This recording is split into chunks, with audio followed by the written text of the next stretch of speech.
ओम नमः शिवाय। दोस्तों, आज आपके लिए हम लेकर आए हैं एक आध्यात्मिक कहानी।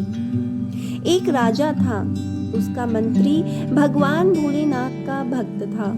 कोई भी बात होती तो वह हमेशा यही कहता कि भोलेनाथ की बड़ी कृपा हो गई।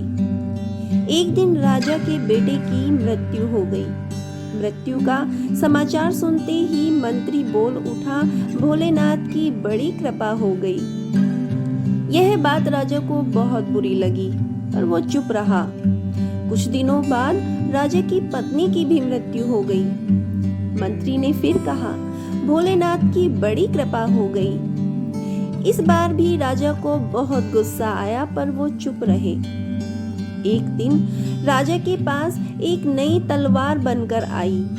राजा तलवार की धार की जांच कर रहे थे कि उनकी उंगली कट गई। मंत्री पास में ही खड़ा था। उसने फिर वही बात दोहराई कि भोलेनाथ की बड़ी कृपा हो गई। अब राजा के भीतर जमा गुस्सा बाहर निकला और उसने तुरंत मंत्री को राज्य से बाहर निकल जाने का आदेश दिया और कहा कि मेरे राज्य में अन्न जल ग्रहण मत करना। मंत्री बोला, भोलेनाथ की बड़ी कृपा हो गई। मंत्री अपने घर पर भी नहीं गया, साथ में कोई वस्तु भी नहीं ली और राज्य के बाहर निकल गया। कुछ दिनों बाद राजा अपने साथियों के साथ शिकार खेलने के लिए जंगल में गए। वहां जंगल में डाकुओं का एक दल था। उस दिन उनको एक मनुष्य की बलि देनी थी। संयोग से डाकुओं ने राजा को देख लिया और उन्हें पकड़कर ले गए।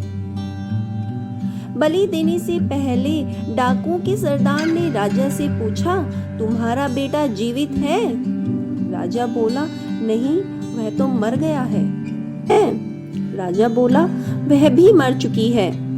सरदार ने कहा कि यह तो आधे अंग का है, अतः बलि देने योग्य नहीं है। परंतु हो सकता है कि यह मरने के भय से झूठ बोल रहा हो।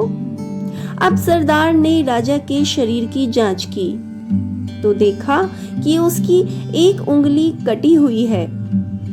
सरदार बोला, अरे इसका तो अंग भंग है, यह बलि के योग्य नहीं है, अतः इसे तुरंत छोड़ दो। इस तरह डाकुओं ने राजा को छोड़ दिया।